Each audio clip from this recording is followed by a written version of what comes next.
মনে আপন জেনেছি। কবে তাকে জেনেছিলাম? যখন মায়ের গর্ভে ছিলাম। পরম সত্তা জীব সত্তার কাছে দেখা দিয়ে বলেছিল, এই জীব আমি এসেছি। জীব সত্তা সেদিন মাতৃগর্ভে পরম সত্তাকে দর্শন করে আনন্দিত হয়েছিল।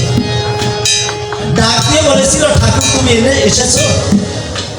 মনে করি ভাবনা খুলে বলি, তোমার ভাই যখন তোমার প্রতিখান দেখতে পাই আমি আর মর্ত ধামে যাব। পরম সত্তা বলেছিল, তোকে যেতে হবে,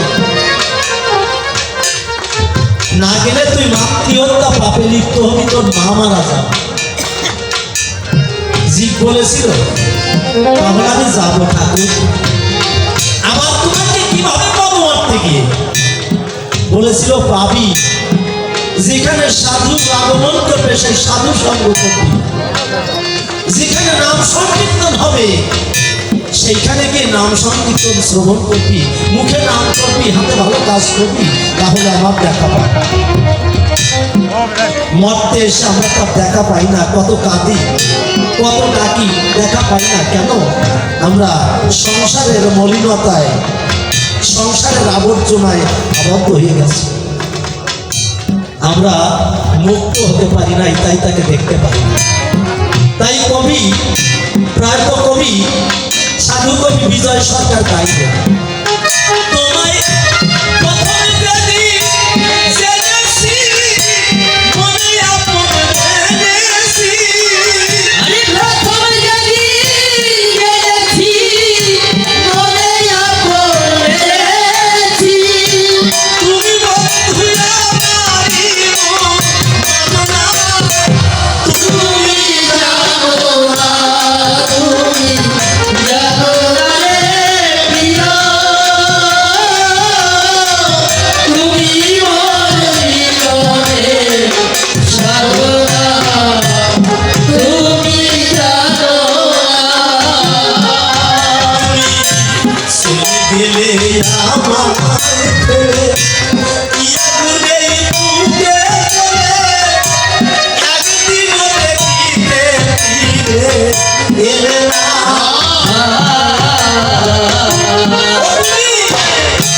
চলে গেলে আমায় ফেলে, ইয়াগুনেই বুকে চলে, একদিনও দেখিতে ফিরে এলে না। তোমার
জয় ভগবান সর্বশক্তিমান, জয় জয় ভগবতী। পরিপ্রণিপাত এই করো নাথ যেন তোমাদের রহেমতি। অখিল এই সংসার রচনা তোমার মানসতি মির হলো। আমার অজ্ঞান নাশিয়া তত্ত্ব জ্ঞান দিয়ে মাকে আমায় কৃতার্থ করো। মাগো তুমি বিদ্যা, তুমি ধর্ম, তুমি হৃদয়, তুমি মর্ম। তংহি প্রাণ শরীরে বাহুতে তুমি মা শক্তি, হৃদয়ে তুমি তো ভক্তি। তাই তোমারই প্রতিমা গড়েছি আমরা মন্দিরে মন্দিরে। মায়ের বন্দনা করি শেষ, এবার গুরু বন্দনা করি পেশ। অশেষ আমার মনের অভিপ্রায়, গুরু আমার জন্মদাতা, দেবেন্দ্রনাথ সরকার মোর পিতা, তাই তো তার আশিস নিতে হয়। জানি গুরু আশিস দিলে শিরে অজ্ঞানতা যাবে দূরে, হৃদয়ে মা ছাড়ে কেন সূর্যের হইবে উদয়। আমি বলি সবাই ঠাই বাবার কাছে আশীর্বাদ চাই, আমার জগতে তিনি নাই। জানাই সবাই পুরোভাগে 40টি বছর আগে তিনি অমৃত জগতে নিয়েছেন ঠাই। আমার মনের ব্যথা বাবার কাছে জানাই, বাবা তুমি আমার কথা নিও। তোমার স্মৃতি রক্ষা করবার তরে দাঁড়িয়েছি কাব্য সভা পরে, তুমি এসে আজ আমার ভেতরে এই ভক্তদের মধুর সুরে গান শোনাইয়া যাই। বাবার আশীর্বাদ দেয়া হলো, এবার শিক্ষাগুরুর কথা বলা ভালো। আমি বলি আপনাদিকের ধার সবাই আমার কথা নেন, মনে হয় গুরুদেবকে আপনারা সবাই চেনেন। আমার গুরু হচ্ছে কবিজ্ঞান অনাদি সরকার। আমি বলি সবার ঠাই সেই জ্ঞান গাম্ভীর্যপূর্ণ কবি অনাদি সরকার, তিনিও কিন্তু বেঁচে নাই। মনে সবাই ব্যথা আছে, সবাইকে ফাঁকি দিয়ে চলে গেছে। গুরুদেব তুমি আমার কথা নেবা, আমি যে কবি গাবো এই শক্তি কোথায় পাবো? তাই সূক্ষ্ম দেহ ধরে এসে আমার হৃদপথে তুমি বসে ভক্তের পাশে আজ মধুর সুরে গান শোনাইয়ে যাবা। গুরু আশীর্বাদ নেওয়া হলো, আত্মপরিচয় দেওয়া ভালো। পরিচয় দিতে চাই কাব্য সভাতল। আমি জানাই সভাতলে আমি হচ্ছি বাগেরহাটের ছেলে, থানা রামপল, নাম হচ্ছে কবি শ্যামল। এই হচ্ছে আত্মপরিচয়। আমি দিলাম কাব্য সভায়, এখন ভূমিকায় যেতে চাই। তবে ভূমিকায় যাওয়ার আগে যে কথা মনে জাগে সবাই পুরোভাগে কিঞ্চিত খুলে বলতে চাই। ভগবান বলেছে দৃঢ়, আমার থেকে আমার নাম বড়, নাম থেকে আমার ভক্ত বড়। আপনারা সবাই সেই ভগবানের ভক্ত, তাই সবার কাছে কথাটা করি ব্যক্ত, আমার কথা নেবেন। জ্ঞানীতে দিয়েছে সিদ্ধান্ত, কবি গানটা কঠিন অত্যন্ত। এই কঠিন গান গাইবার তরে যখন দাঁড়াইছে আসলে আপনারা পারে আমাকে একটু শুভ আশীর্বাদ দেবেন। আশীর্বাদ যদি ভালো পাবো সুন্দর করে কবি গাবো, আর আশীর্বাদ যদি না হয়, গান যদি হয় নষ্ট, প্রাণে পাবে কষ্ট, বুঝবো স্পষ্ট আপনারা আশীর্বাদ দেন নাই, মনে হয় কিনে আনতে হয়েছে পয়সা দিয়ে।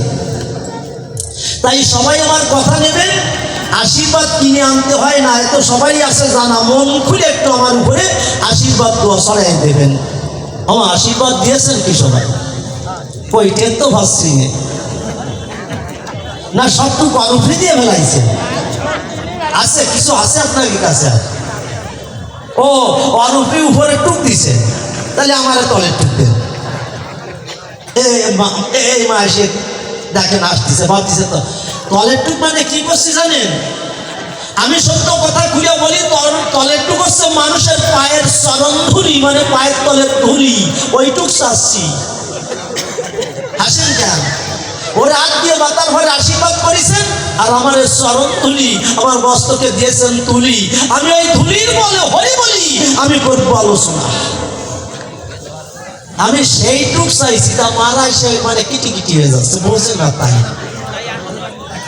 তাহলে ধুলি টুকটা দেবেন, পায়ের ধুলি দেন। অন্তরে আছে ভাবো ধুলি তো পাবো, তার আগে একটা ধ্বনি দেওয়ার ব্যবস্থা করবো। কারণ নবীজি বললেন, যার ধর্ম সেই পালন করুক, ধর্মের প্রতি কেউ জবরদস্তি করো না। সত্যি না? আমি বলি সবার কাছে, এই জন্য আজানের সময় গান বন্ধ আছে না? কোনো ধর্মের জন্য কোনো ধর্মের ক্ষতি হোক এইটা করা যাবে না, এটা ইসলামে স্পষ্টভাবে করেছে মানা। কারো ধর্মের প্রতি কেউ জবরদস্তি করো না।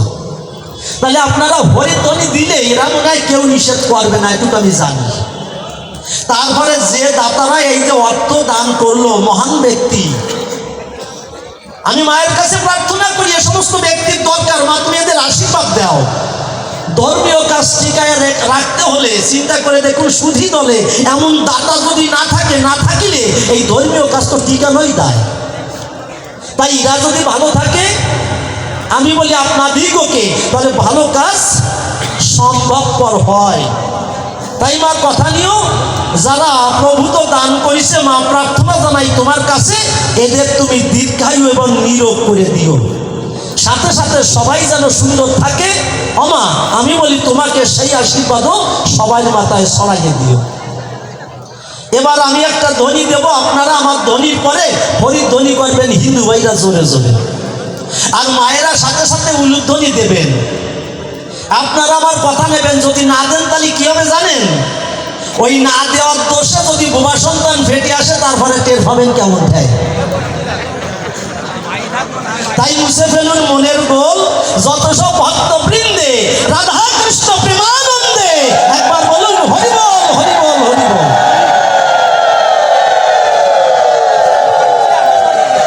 পরাণ খুলে হয়েছে না এইবার? এইবার নিজের গায়ে একটু ওজন ওজন লাগতেছে, মনে হচ্ছে যে আশীর্বাদ এসে আমার মাথায় পড়েছে।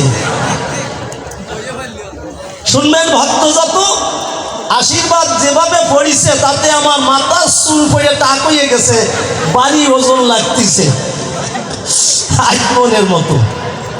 যাক, সবার আশীর্বাদ গেল হয়ে কাজ নেই সে কথা দিয়ে। এইবার আমার ভূমিকায় যাব। এই যে আমি শ্যামল সরকার কথাটা বলার দরকার, আর আমার বিপক্ষে কোন সরকার জানেন? অরূপ সরকার। কিন্তু ছেলেটা দেখতেই খারাপ না, নাম হচ্ছে অরূপ, মানে রূপ নেই। ওর বাবা কি বুঝেছে ওই নামটা রাখলো আমি বুঝলাম না। দেখতে একেবারে মন্দ না, মনে হবে দোয়েল কিংবা চন্দনা, করতে হয় না চরণ বন্দনা, কিন্তু আসলে তার নাম হচ্ছে অরূপ। বিরাট দেহ, প্রায় 100 কেজি মন ওজন, বিরাট দেহ। তার নাম কি জানেন? খুদে। কত বড় দেহ, নাম খুদে হলি মানায় নাকি? ছেলেটার এত সুন্দর চেহারা, তার নাম তুইছে অরূপ। যদি স্বরূপও রাখতো তবু কাজ হতো, তার নাম রাখিছে অরূপ, মানে রূপ নেই। তা আমি তো ওর বাবা না, ওর বাবা রাখিছে, আমার তো করার কিছু নাই। তা সবার কাছে একটা প্রার্থনা জানাই, আপনার আমার কথা নেবেন, ওই অরূপের মধ্যে যেন স্বরূপের প্রকাশ ঘটে, সুন্দর গান করতে পারে আপনাদের নিকটে, সেই আশীর্বাদটুকু কেউ সবাই দেবেন। ওই ওই অরূপের মধ্যে সেই স্বরূপের প্রকাশ যেন ঘটে, সুন্দর গান করতে পারে আপনাদের নিকটে, যেন আপনাদের খুশি করতে পারে, তেমনিভাবে আশীর্বাদ করবেন ওকে। ওরে আশীর্বাদ করার কথা কেন করছি? আমি তো এক পা কবরে আর এক পা ডাঙ্গায় দিয়ে দাঁড়াই আছি, তাই না? এই জায়গায় প্রথম যখন মণিশঙ্কর আর আমি এসেছিলাম, সত্য কথা আপনাদের কাছে জানালাম, তখন আমি একটা যুবক ছেলে, আজ থেকে অন্তত 15-20 বছর আগের কথা।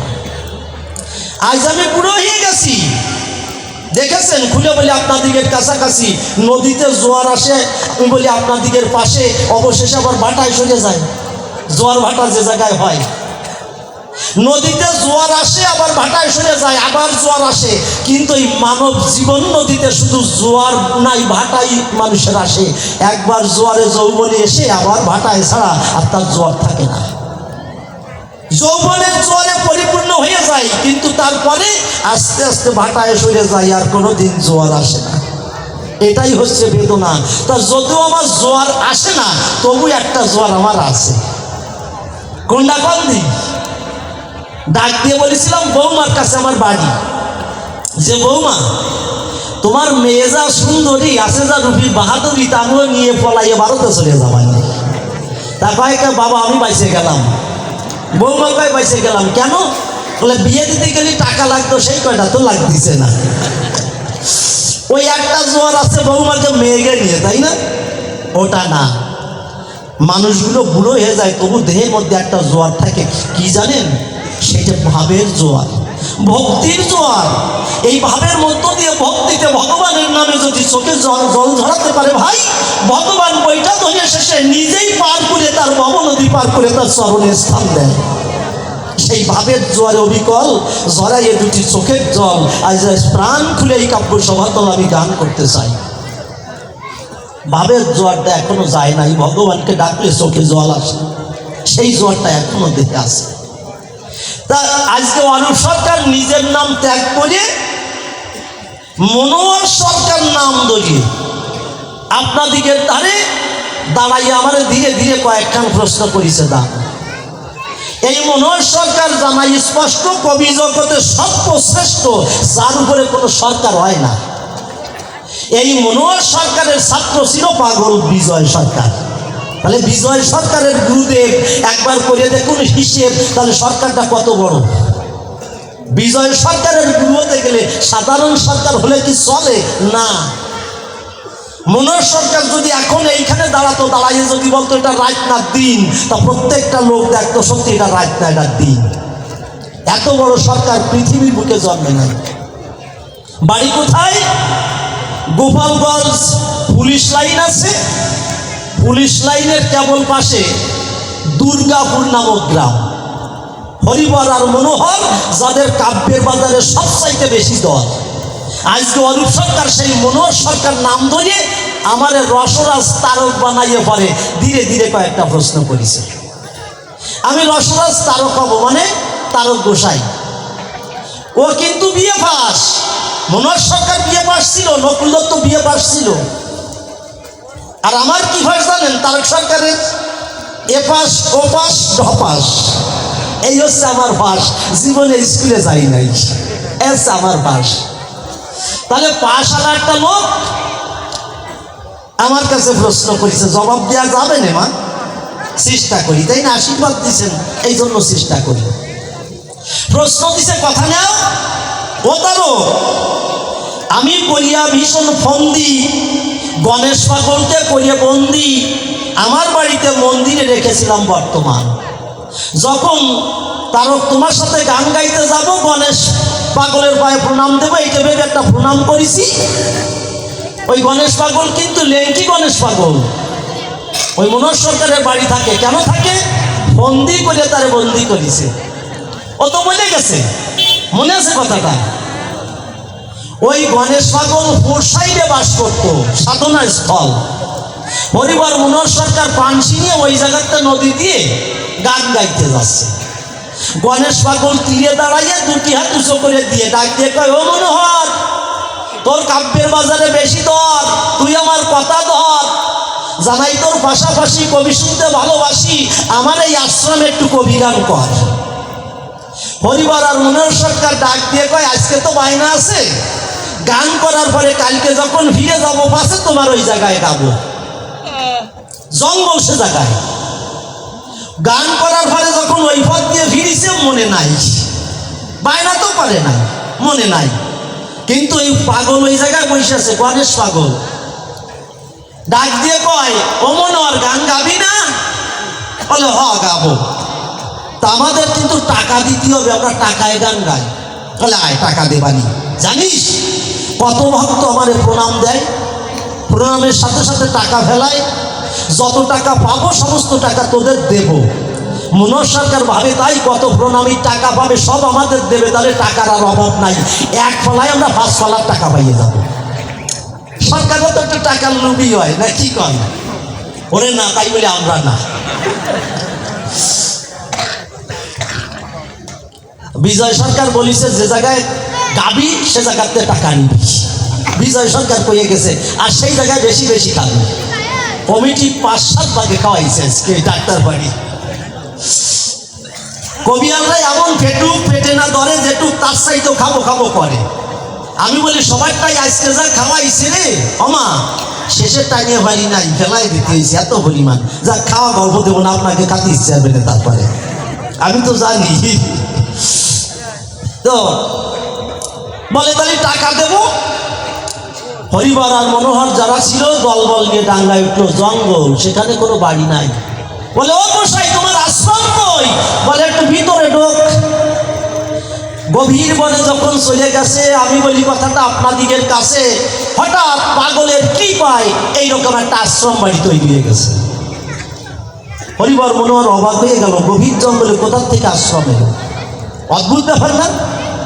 বলো পাগল আশ্রম তো দেখলাম, আসনও সুন্দর করিছো তাই, কিন্তু এ জায়গায় তো শ্রোতা নাই, শ্রোতা না থাকলে কবিগান হয় নাকি? বলে শ্রোতা আসবে না। মনোহর কয় আসবে না, বুঝতে পারিছে জঙ্গলের ওই পশু পাখি ভূতরা, তাই আসবে না, মানুষ তাই নাই গভীর জঙ্গলে।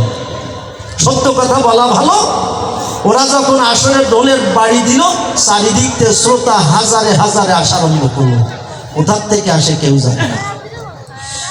আসর পরিপূর্ণ হয়ে গেছে। মনোহর সরকার বুঝতে পারিছে যে পাগলের কৃপা ছাড়া কিছু না। গান হয়ে গেল, পাগল বড় একখান থাল পাতাইয়ে আসরের পাশে বসেছিল, সবাই প্রণামীরা দেবে, টাকা দেবে।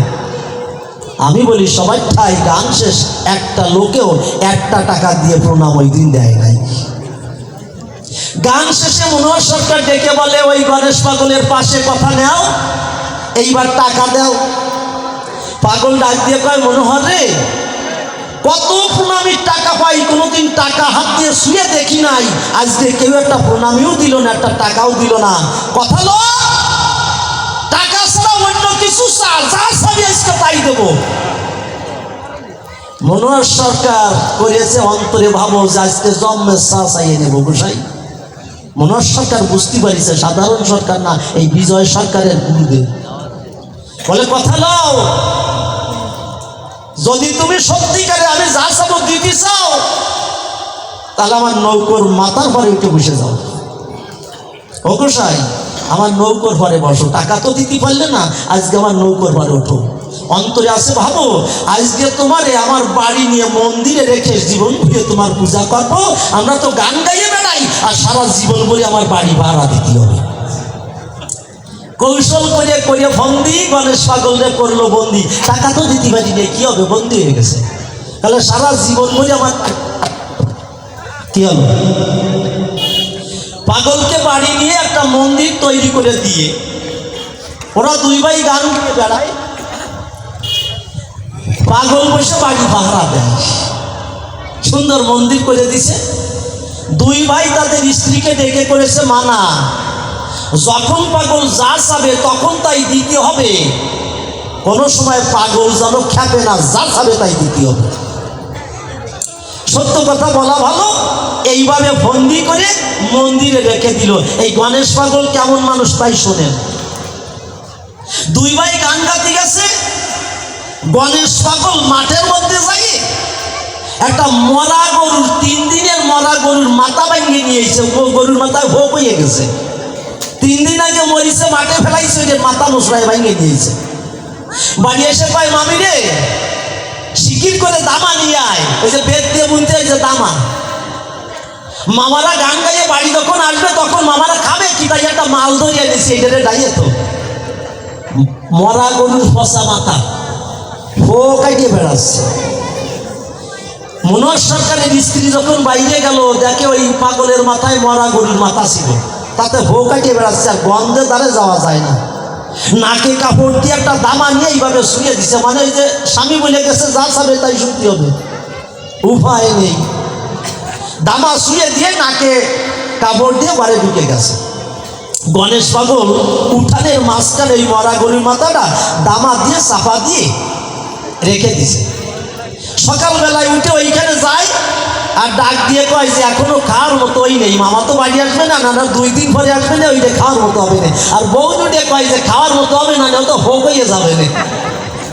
বুঝবানে কি অবস্থায়, গন্ধেতে উঠোনে যাওয়া যাচ্ছে না।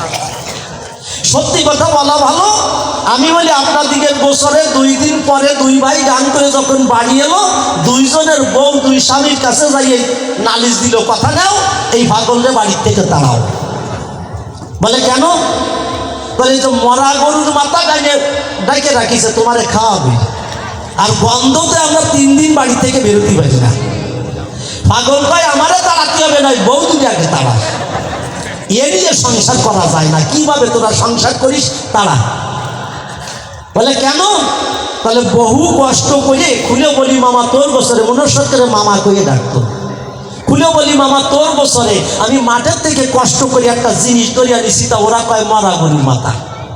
আইদি দেখে যায় যদি হরিবর মনোহর সরকার যখন গেছে দামাটা উল্টোনের পরে তারা নিজের চোখে দেখতে পেয়েছে মরা গরুর মাথাটা একটা জ্যান্ত কাশি, একটা কাশি হাত পা নাড়ছে। বলে দেখেছি সেই মেয়ের ছেলে নিয়ে কি সংসার হয়, আমি কত কষ্ট করে এই কাশিমটা ধরিয়ে এনেছি, এই উঠানের পরে ওরা কয় আমি মরা গরুর মাথা আনিছি। শুনবেন জ্ঞানী দল, সবাই মিলে দোহার পত্র ধরিবেন আমার কথার সূত্র, সেই কাশিমটা কেটে কুটে রান্না করে খেয়েছিল। তাই তো বিজয় সরকারের এত ভালো সুর মনোহর সরকারের ছাত্র হতে পেরেছে। বাবা যেমন তার ছেলে তেমন হবে না। মনোহর সরকার, হরিবর সরকার সবাই মিলে ওই সেই কাশিমের মাংস করেছিল গ্রহণ। তাহলে এই গণেশ পাগল কেমন বুঝলেন তো? সেই গণেশ পাগল যখন মনোহর সরকার প্রণাম দিছে, ডাক দিয়ে কয় মামা কোন জায়গায় যাবি বলতো, তুই আমার কাছে বাড়ি ভাড়া দিতে হবে সেই কয়দিন আমার। বলে আমার গুরুদেব তারক সরকারের সাথে গানের বায়না পাইছি, সেই জায়গায় যাবো। তাকে মামা আগে যাস রে, একটু দাঁড়া, আমি তোরে একটা প্রণাম দিচ্ছি। ভাই পাগল তুমি কেন প্রণাম করতেছো? বলে তোরে করতেছি না, ওই গণেশ পাগল মানে ওই মানে তারক সরকারে করতেছি। কাপড়ের বুড়ো এইটা গিট দিয়ে বাইরে নিয়ে যা, তুই যাইয়া প্রণাম করিস। ওইখানে গণেশ পাগল একটা প্রণাম দিল। মনোহর সরকার কথাটা বলার দরকার, নিজের কাপড়ের একটা মুড়ো খুলে একটা বড় গিট দিয়ে পিছনে বুঝে, আগে তো কাপড় পরতো সবাই, ইন্দুরা গিট দিয়ে এই তারক সরকারের বাড়ি এসে রসরস তারকের একটা প্রণাম দিয়ে উঠে দাঁড়াইয়ে আবার আর একটা প্রণাম দিছে। আমি সেই তারক গোসাই ডাক দিয়ে জানালাম, বলি আগে একটা প্রণাম দিয়ে বলতো আমার কাছে বুঝাইয়ে আবার কেন আর একটা প্রণাম দিলি? বল দেখি তুই আমার দ্বারে কোনো মানুষ একই সাথে কোনো মানুষকে কি 2টে প্রণাম করে?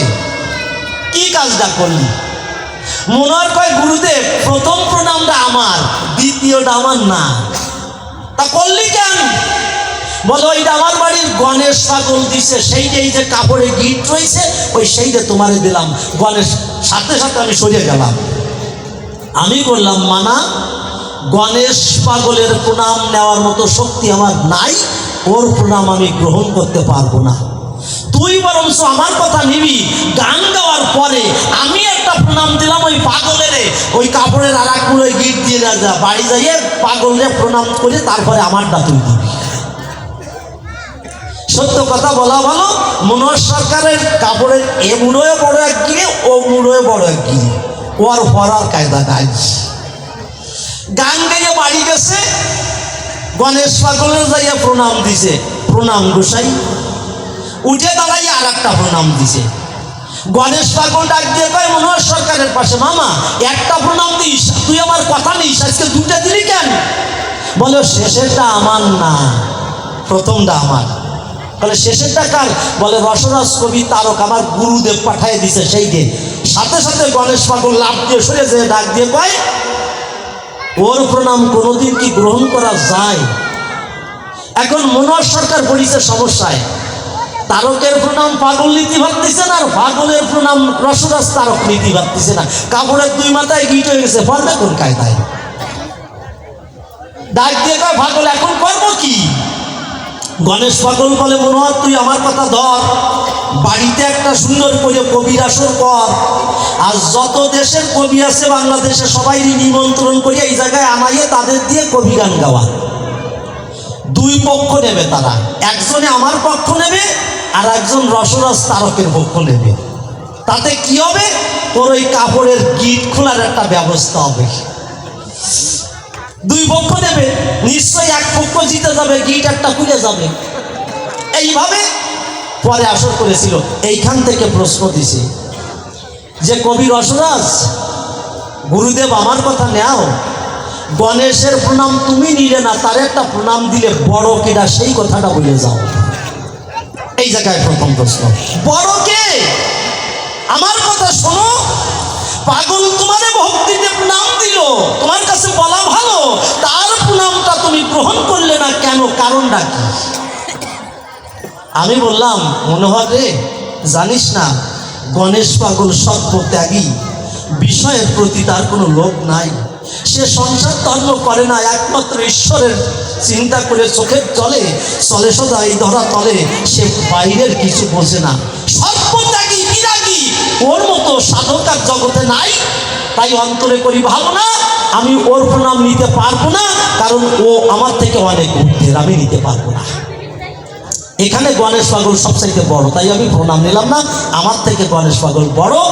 কথাটা বললাম দিল, এই জন্যই নেওয়া যায় না।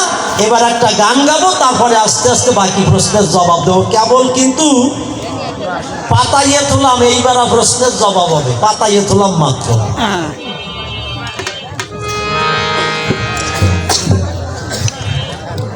ধরেন, তবে হ্যালো, সাউন্ড কি বেশি হচ্ছে নাকি? ঠিক আছে না, ডোল তো বাজাইনি, এখনো বন্ধ। ডোলে কেউ পাবেন না বন্ধ, কালকে টুলি নাকি নাম করে গেছে, তা ওরও একটু নাম করার দরকার আছে, তাই জোরে জোরে বাড়ি হচ্ছে। একটু ধৈর্য ধরে শোনেন না, সে তো আমি জানি। কাল রসিক সরকারের ছেলে মণিশঙ্কর বাবু সুন্দর গান করেছে, সিটির গানও গেয়েছে, আমি শুনেছি। তা শঙ্করদার সিটি আর আমার সিটি একটু আলাদা। আজকে সেই সিটির গান আমরা আবারও